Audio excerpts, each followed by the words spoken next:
भगवान की जय हो।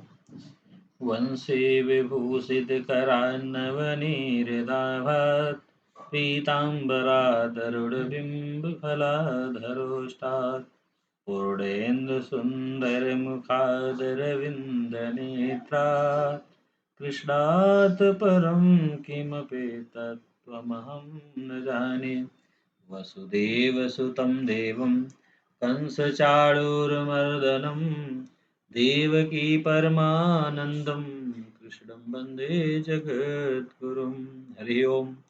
नमोस्तु परमात्मने नमः। श्री गोविंदाय नमः।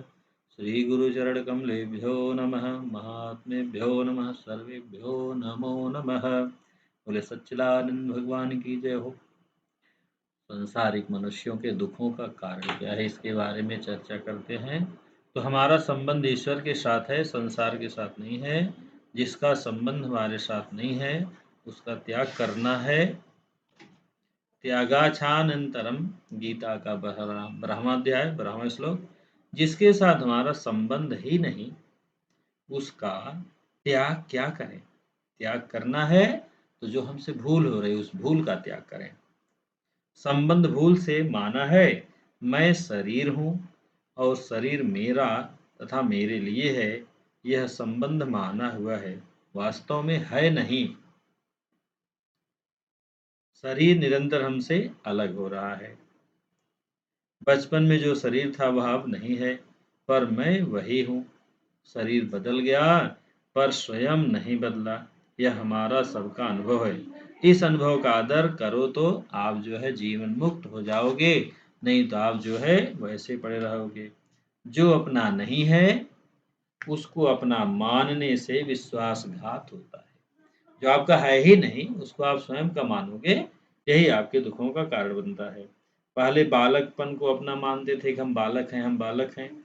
वह अब रहा क्या, नहीं रहा। शरीर का निरंतर वियोग हो रहा, शरीर आपके साथ रहते हुए भी जो है विभिन्न परिवर्तन हो रहा है। इसमें जीव भगवान से विमुख हुआ है, अलग नहीं, और संसार के सम्मुख हुआ है, साथ नहीं।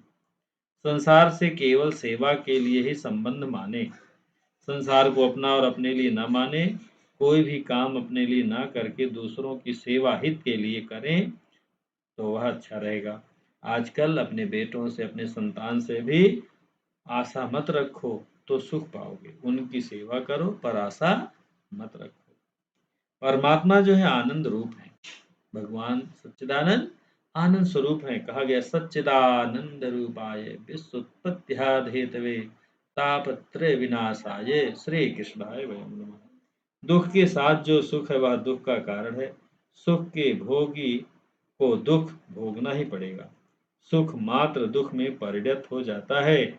भोगी मनुष्य सुख दुख दोनों को भोगता है, परंतु योगी जो है वह सुख दुख को नहीं भोगता। यह शरीर सुख दुख भोगने के लिए नहीं है, प्रत्युत दोनों से ऊपर उठ करके आनंद पाने के लिए है, भगवत प्राप्ति के लिए है, सुखदायी परिस्थिति सेवा करने के लिए है।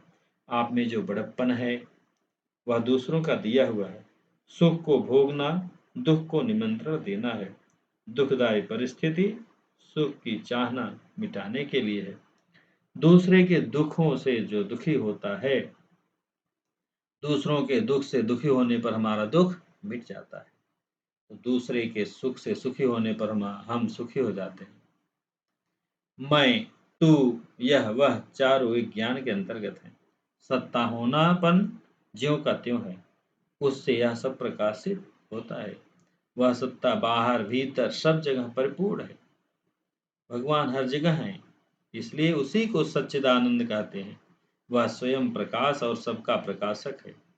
वह तत्व सब समय में सबको प्राप्त है। उस तत्व को जानने या ना जानने से, मानने या ना मानने से कुछ फर्क नहीं पड़ता। उस तत्व में कोई हलचल आना जाना नहीं है, इसलिए उसका अनुभव करें या ना करें वह तो वैसा ही है। अर्थात भगवान सच्चिदानंद हर जगह है, सब जगह है। तो बात दो बात का सबको अनुभव होता है कि शरीर बदलता है, स्वयं नहीं बदलता। बदलने वाले में मोह करना, उसके साथ मिलकर अपने को भी बदलने वाला मानना गलती है। जैसे नदी निरंतर बहती है और उसमें रहने वाली जो शिला है, पत्थर है, वह हमेशा वहीं रहता है। ऐसे इस शरीर बदलता है, आप वहीं रहते हो। संसार बदलता है, परमात्मा वहीं रहते हैं। बदलने वाली वस्तुएं सेवा करने के लिए हैं, अपने लिए नहीं। जो मिला है और बिछुड़ने वाला है, उससे सेवा करो। बदलने वाले शरीर, संसार एक हैं, ना बदलने वाले आप स्वयं हैं और भगवान हैं। बदलने वाले को बदलने वाले की सेवा में लगा दो, यही सबसे उत्तम है। कहा गया है, भक्ति मार्ग श्रेष्ठ भी है और सुगम भी है, परंतु यह कठिन इसलिए हो गया कि किसी का कहना मानते नहीं। जो माता पिता की आज्ञा नहीं मानता, वह भगवान की आज्ञा मानने की बात कैसे समझेगा। अब मुश्किल यह हो गई कि समझाएं कैसे। सभी उच्छृंखल हो गए हैं, कोई किसी का सुनता नहीं, अब अपनी ही बात पर जिद करते हैं। अब किसका उदाहरण देकर समझाएं। उदाहरण समझ में आना कठिन हो गया। माता पिता, पति, गुरु की परतंत्रता में महान स्वतंत्रता है। माता पिता का कहना ना मानना पड़े तो आप सोचते हैं सबसे बड़ी स्वतंत्रता है। आजकल उस श्रृंखला का नाम ही स्वतंत्रता मान लिया गया है। जो भगवान का हो गया, वह भगवत रूप ही हो जाता है। इसलिए भगवान की ओर से मनुष्य को बहुत विशेष अधिकार मिला है। इसमें भगवान का पक्षपात प्रतीत होता है।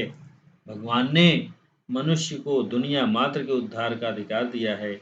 इस विषय में दो बातें हैं, परमात्मा में तल्लीन होना और बुराई का सर्वथा त्याग करना। सबका सार परमात्मा है। जैसे वृक्ष के मूल में जल देने से पूरे वृक्ष को तृप्ति मिलती है, सुख मिलता है, वैसे ही परमात्मा में तल्लीन होने से दुनिया मात्र का जितना हित होगा उतना करने से नहीं होगा।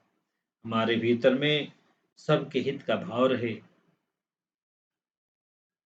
अगर हमें हिंदुओं का मरना बुरा लगता है और मुसलमानों का मरना अच्छा लगता है, तो यह पहचान है कि अभी भीतर में हमारे राग द्वेष है, ईर्ष्या द्वेष है, समता प्राप्त नहीं हुई।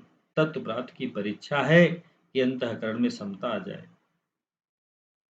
इसलिए हमेशा भगवत आराधना, हम हमेशा भगवत चिंतन करते रहना चाहिए और जहाँ तक हो सके दूसरे से अपेक्षा मत करिए, यही आपके दुखों का कारण है।